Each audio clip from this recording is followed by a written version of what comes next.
السلام علیکم. الحمد لله نحمده ونستعينه ونستغفره ونؤمن به ونتوكل عليه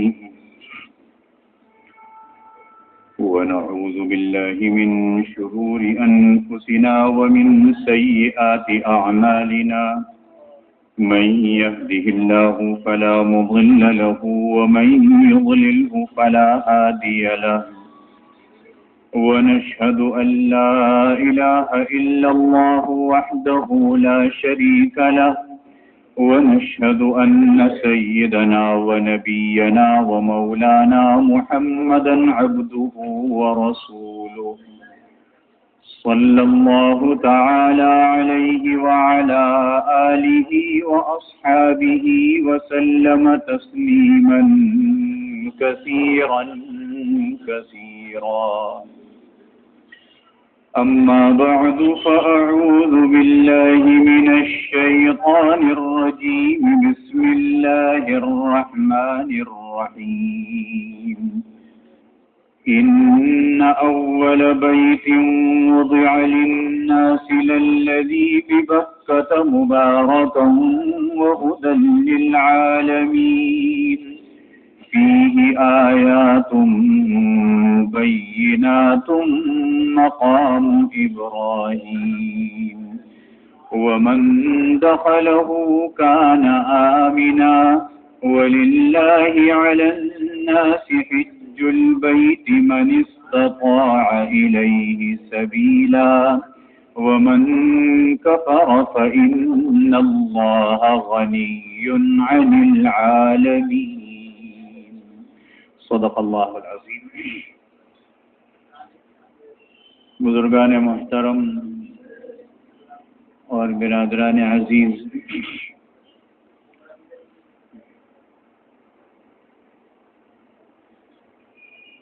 سیرت النبی اور اس کے بعد سیرت خلفائے راشدین کا بیان گزشتہ جمعے مکمل ہوا، اور عجیب اتفاق کی بات ہے کہ ٹھیک 2 سال پہلے جب سیرت کا بیان شروع ہوا تھا تو محرم کی 20 تاریخ تھی اور یہی آیتیں تلاوت ہوئی تھیں، اور انہی آیتوں سے سیرت کا بیان شروع ہوا تھا. آج پھر انہی آیتوں کو جب تلاوت کیا جا رہا ہے تو محرم کی 20 تاریخ ہے.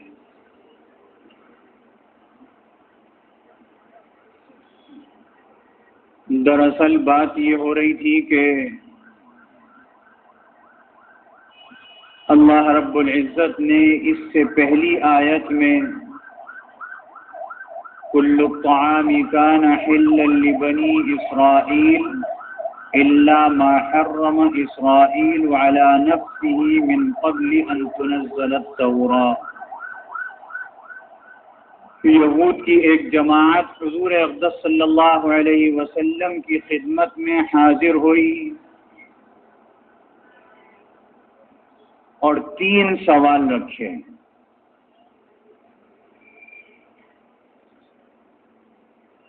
اور وہ 3 سوال یہ تھے کہ آپ ان تینوں کے جواب دے دیں. تو حضور علیہ الصلوۃ والسلام نے ان سے یہ وعدہ لے لیا تھا کہ ان 3 سوالوں کے جواب انہوں نے کہا تھا سوائے نبی کے کوئی نہیں دے سکتا، آپ دے دیں ہم نبی تسلیم کر لیں گے. آپ نے وعدہ لے لیا تھا کہ جواب ٹھیک ہوئے تو تم نے اسلام قبول کرنا. انہوں نے وعدہ کر لیا تھا. یہودیوں کی ایک جماعت، 3 سوال تھے. پہلا سوال یہ کہ آپ یہ کہتے ہیں کہ ہم ملت ابراہیمی میں سے ہیں، تو حضرت ابراہیم علی نبینا وعلیہ الصلاۃ والسلام جو تھے وہ تو اونٹ کا گوشت اور اونٹنی کا دودھ استعمال نہیں فرماتے تھے، آپ تو بہت رغبت سے کرتے ہیں، تو آپ کیسے ابراہیمی ہیں؟ اس پر اس سے پہلی آیت نازل ہوئی تھی، اور اللہ نے یہ بات بتلائی تھی کہ آپ ان سے یہ بات کہہ دیجئے کہ تم حضرت ابراہیم علیہ السلام کی نسبت کر کے یہ کہتے ہو، حالانکہ ایسی بات نہیں، بلکہ حضرت اسرائیل علیہ السلام جن کا نام حضرت یعقوب بھی ہے اور یعقوب ہی مشہور ہے، ان کا ایک نام حضرت اسرائیل ہے، انہی کی اولاد بنی اسرائیل ہے۔ حضرت یعقوب علیہ السلام کو ایک تکلیف تھی جسمانی، عرق النسا، ایک پٹھا ہوتا ہے جو کمر کی طرف سے پوری ٹانگ میں آتا ہے، انگوٹھے تک چلا جاتا ہے، بڑی شدید تکلیف ہوتی ہے۔ انہیں یہ تکلیف تھی، انہوں نے اللہ رب العزت سے وعدہ کیا جس کو ہم کہتے ہیں منت مانی، اور وہ منت یہ مانی کہ آپ مجھے اس سے صحت یاب فرما دیں، میں اپنی مرغوب محبوب ترین غذا کو چھوڑ دوں گا، اور ان کی محبوب ترین غذا تھی اونٹ کا گوشت اور اونٹنی کا دودھ، بہت محبت سے پیتے تھے۔ اللہ نے صحت دے دی، انہوں نے اس کو چھوڑ دیا، اپنے اوپر حرام کر لیا۔ فقہا فرماتے ہیں کہ گزشتہ امتوں میں اپنے اوپر کوئی چیز حرام کر لی جائے تو وہ حرام سمجھی جاتی تھی اس ذات کے لیے۔ حضرت یعقوب علیہ السلام نے اپنے اوپر حرام کری، اپنی قوم کے لیے، اپنی اولاد کے لیے نہیں کری، لیکن ہماری شریعت میں اللہ نے اس سے منع فرما دیا۔ دیکھیے جناب نبی کریم صلی اللہ علیہ وسلم ازواج مطہرات کے گھروں میں جایا کرتے تھے روزانہ عصر سے مغرب کے درمیان، تھوڑی دیر ایک زوجہ محترمہ کے یہاں تشریف رکھتے تھے، واپس آ جاتے تھے۔ تو ایک دن جو تشریف لے گئے تو ایک زوجہ محترمہ نے، ام المؤمنین نے، شہد پلایا پانی میں، لیکن یہ سوتنوں کا جو چکر ہوتا ہے نا، یہ ہمیشہ سے نا، اللہ نے سب میں رکھا ہے۔ اگرچہ ازواج مطہرات کی عظمت بہت اونچی ہے، لیکن بہرحال سوتنیں تو تھی نا۔ تو دو ازواج مطہرات نے آپس میں طے کیا کہ آپ فلانی کے ہاں بہت دیر تک بیٹھنے لگے ہیں، وہ کچھ پیش کرتی ہیں کھانے کے لیے، وہ شہد ملا کے دیتی تھی۔ تو دونوں نے آپس میں اتفاق کیا جب ہمارے گھر تشریف لائیں گے تو ہم کہیں گے آپ کے منہ سے کچھ بو آتی ہے۔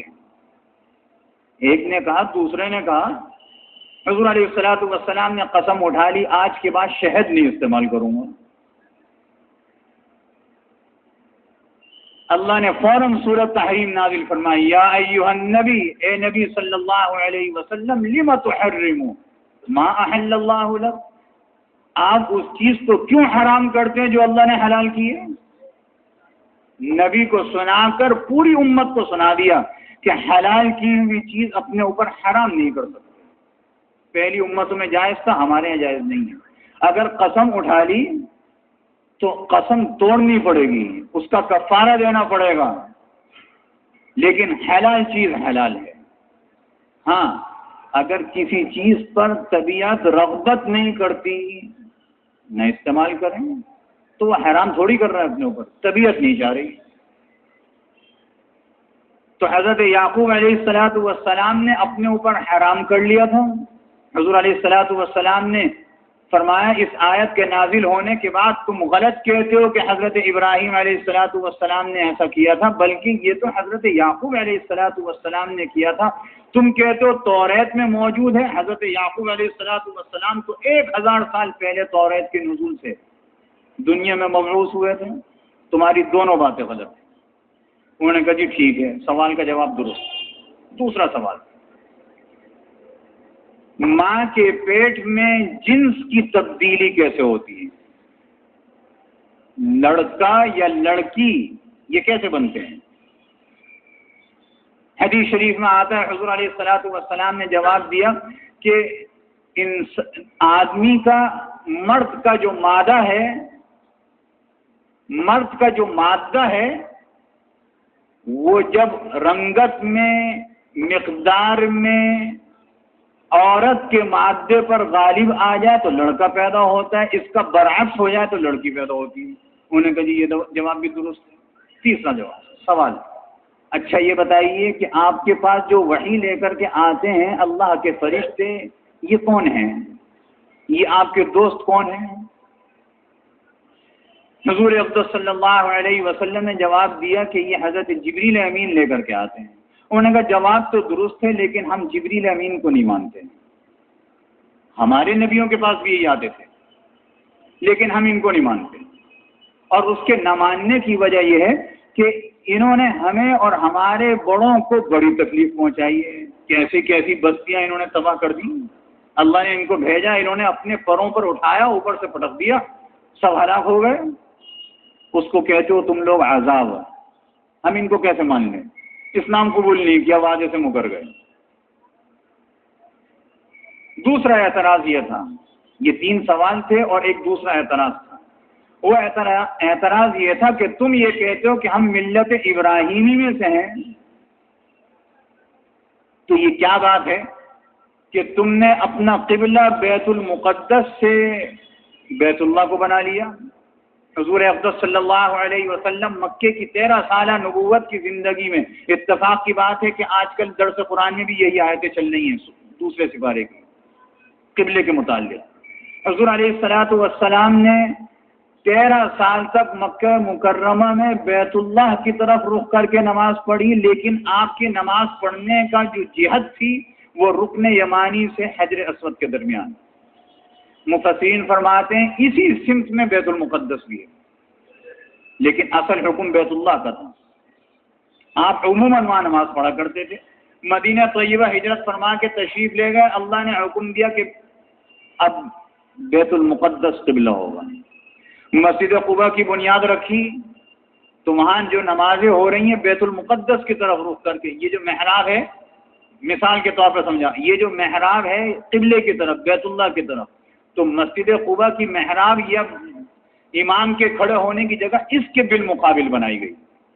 مسجد نبوی بھی ایسی ہی بنائی گئی، اور تقریباً 17 مہینے تک حضور علیہ الصلوۃ والسلام نے بیت المقدس کی طرف رخ کر کے نماز پڑھی۔ اس کے بعد اللہ کا حکم آیا کہ جی اب بیت اللہ کو قبلہ بنایا جائے، اپنا رخ بیت اللہ کی طرف کر لیجئے۔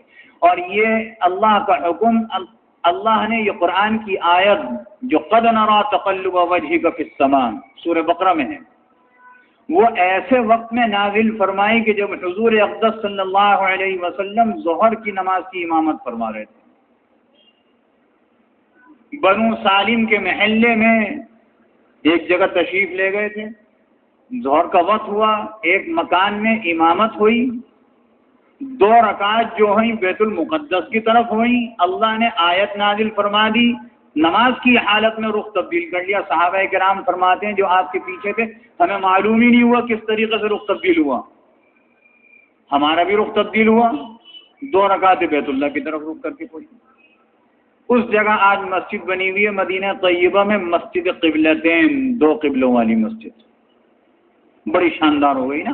ایک زمانے میں ایسی مسجد تھی کہ اس میں وضو کا پانی نہیں ہوتا تھا، اور باہر سے وہ لوٹے میں، چھوٹے سے مٹی کے لوٹے میں پانی خریدتے تھے نا، 1 ریال کا، آدھا ریال کا، بڑی مشکل سے ہم جیسے پانی بہاتے ہیں ہمارے جیسے آدمی کے لیے، بڑی مشکل سے اس میں وضو ہوتا تھا۔ اور مسجد کے اندر 2 محرابیں بنی ہوئی تھیں، ایک بیت المقدس کی طرف، ایک بیت اللہ کی طرف، اور جو بیچارے بد فہم جاتے تھے وہ دونوں طرف رخ کر کے نماز پڑھتے تھے۔ اللہ انہیں جزائے خیر دے، انہوں نے جو نئی مسجد بنائی ہے اس میں بیت المقدس کی محراب ختم کر دی، اب پڑھ ہی نہیں سکتا کوئی، بلکہ اس کے مقابل اوپر دیوار پہ ایک چھوٹی سی محراب کا نشان بنایا ہے اور اس پر آیت لکھی ہے قد نرى تقلب وجهك في السماء فلنولينك قبلة ترضاها فول وجهك شطر المسجد الحرام۔ انہوں نے کہا جی آپ تو بیت اللہ کی طرف رخ کر کے نماز پڑھتے ہیں، بیت المقدس سے اس طرف رخ کر لیا، آپ کیسے ملت ابراہیمی میں؟ اللہ نے یہ آیت نازل فرمائی، اور اللہ نے فرمایا دراصل بات یہ ہے کہ یہ بیت اللہ تو دنیا میں اس روئے زمین پر سب سے پہلی وہ جگہ ہے۔ ایک تو یہ کہ بیت اللہ جس جگہ بنا یہ سارا پانی تھا نا دنیا میں، ابھی آدم علیہ السلام بھی نہیں بنائے گئے تھے، پیدا نہیں کیے گئے تھے۔ اس سے پہلے جب اللہ نے اس زمین کو بنایا تو تفسیروں میں آتا ہے کہ اس جگہ ایک چٹان سی نمودار ہوئی نا، باقی سارا پانی، چاروں طرف پانی، اور جب یہ نمودار ہو گئی تو پھر یہاں سے زمین پھیلنی شروع ہوئی۔ یہ زمین کا سینٹر ہے۔ اگر دنیا نے اتنی ترقی کر لی قیامت سے پہلے تو بیت اللہ سے چاروں طرف ناپ کے دیکھ لیں، برابر ملے گی جگہ زمین۔ ابھی اتنی ترقی نہیں ہوئی۔ اور جب یہ بن گیا، حضرت آدم علیہ السلام اس دنیا میں تشریف لے آئے، اس سے پہلے خانہ کعبہ کی تعمیر کی فرشتوں نے۔ زمانے کے لحاظ سے ختم ہو گیا، حضرت آدم علیہ السلام آ گئے۔ حضرت آدم علیہ السلام سے اللہ نے کہا ہمارا گھر تعمیر کریں، تعمیر کیا۔ حدیث شریف میں آتا ہے، حضرت ابو ذر غفاری رضی اللہ تعالی عنہ نے پوچھا، یا رسول اللہ صلی اللہ علیہ وسلم، دنیا میں سب سے پہلا اور سب سے بافضیلت اللہ کی عبادت گاہ کون سی ہے؟ اللہ کے رسول نے فرمایا بیت اللہ شریف۔ فرمایا پھر اس کے بعد حضور نے فرمایا کہ بیت المقدس کی مسجد اقصی، حضرت آدم علیہ السلام نے بیت اللہ کی تعمیر کے 40 سال کے بعد اس کو بنایا۔ فرمایا اس کے بعد کون سی عظمت والی مسجد ہے؟ فرمایا کہ میری مسجد، مسجد نبوی۔ چنانچہ حدیث شریف میں آتا ہے کہ اگر کسی مسجد کی طرف ارادہ کر کے سفر کیا جائے کہ فلانی مسجد جانا ہے، اس کو دیکھنا ہے اور وہاں جا کر نماز پڑھنی ہے، تو پوری دنیا کی یہی 3 مسجدیں ہیں جس کی نیت کر کے آپ سفر کر سکتے ہیں۔ ایک بیت اللہ شریف کی مسجد حرام، دوسری مسجد اقصی، تیسرے مسجد نبوی شریف صلی اللہ علیہ وسلم۔ ان 3 کے علاوہ دنیا کی کسی مسجد کے لیے، اس کے دیکھنے کے لیے سفر نہیں کر سکتے آپ، کہ فلانی مسجد بڑی شاندار بنی ہے، بحریہ ٹاؤن میں بنی، ہم دیکھ کے آئیں گے، ہزاروں افراد اس میں آتے ہیں، چاہے نماز میں ایک صف بھی نہ ہوتی ہو، دیکھنے کے لیے سفر نہیں کر سکتے۔ ہاں، اگر کسی مسجد کی طرف آپ جا رہے ہیں تو نیت یہ ہونی چاہیے وہاں جا کر 2 رکعت پڑھوں گا، یا تو فرض نماز پڑھوں گا، فرض کے وقت جائیے، یا یہ ہو کہ 2 رکعت جا کے نماز نفل پڑھوں گا، تحیۃ المسجد، تو کسی بھی مسجد میں جا کے پڑھ سکتے ہیں۔ جب وہ 2 رکعت پڑھیں گے خود بخود مسجد نظروں کے سامنے آ جائے گی، لیکن مسجد دیکھنے کی نیت سے نہیں جا سکتے۔ فیصل مسجد دیکھنے جاتے ہیں نا، سب جو گھومنے پھرنے جاتے ہیں، اسلام آباد جاتے ہیں، بھائی جب فیصل مسجد جایا کریں تو یا کسی مسجد کی طرف جایا کریں تو دل میں نیت یہ ہو 2 رکعت پڑھوں گا۔ پھر ایک بات اور، جب سیر و سیاحت کے لیے جاتے ہیں تو مسجدیں دیکھنے کے لیے جب جاتے ہیں تو خواتین بھی ساتھ ہوتی ہیں، اور یہ مسئلہ بھی معلوم ہونا چاہیے کہ خواتین اگر پاکی کی حالت میں ہوں تو مسجد کے اندر جا سکتی ہیں، ناپاکی کی حالت میں ہو، جنابت کی حالت میں ہو تو نہیں جا سکتی۔ یہ مرد کے لیے بھی مسئلہ ہے کہ جنوبی حالت میں ہو تو نہیں جا سکتا، لیکن عورت کے ساتھ تو ایک مجبوری ہے نا مہینے میں یا پیدائش کے بعد، حیض اور نفاس کی حالت میں مسجد کے اندر نہیں جا سکتی۔ یہ بھی ایک مسئلے کی بات ہے۔ اللہ نے کہا یہ تو بہت پہلے، سب سے پہلی عبادت گاہ ہے، اور سارے نبی اس کا حج کرنے کے لیے جاتے تھے، ہر نبی نے جو عبادت کی اسی کی طرف رخ کر کے کی۔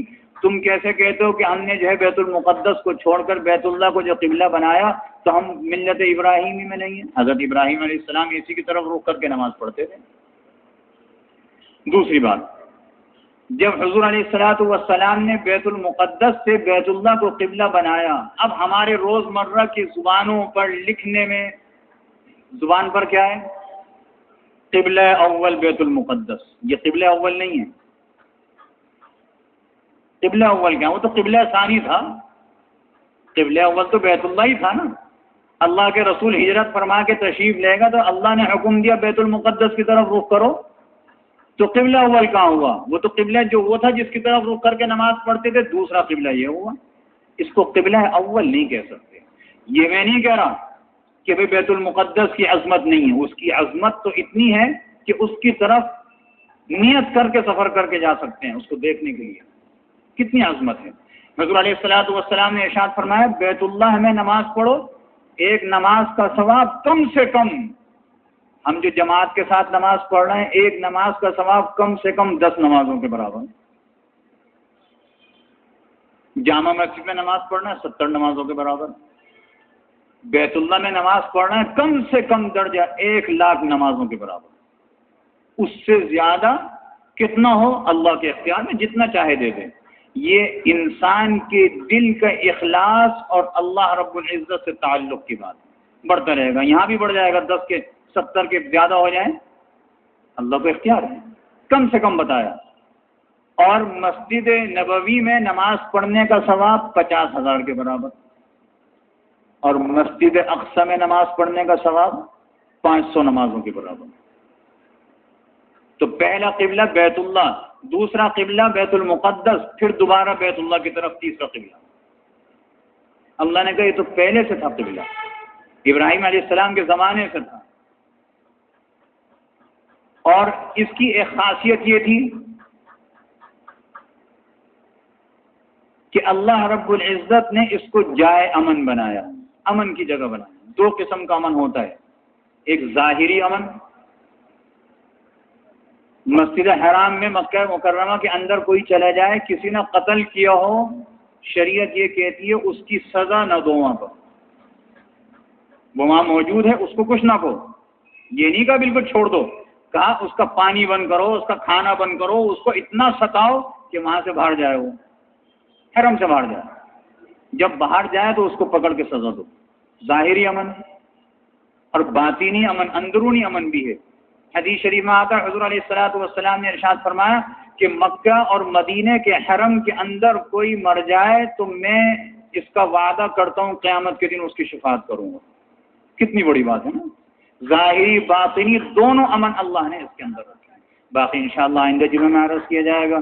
اللہ رب العزت ہم سب کو عمل کی توفیق عطا فرمائے اور سب کو وہاں کی زیارت نصیب فرمائے. وآخر دعوانا الحمدللہ رب العالمین. سنت پڑھی.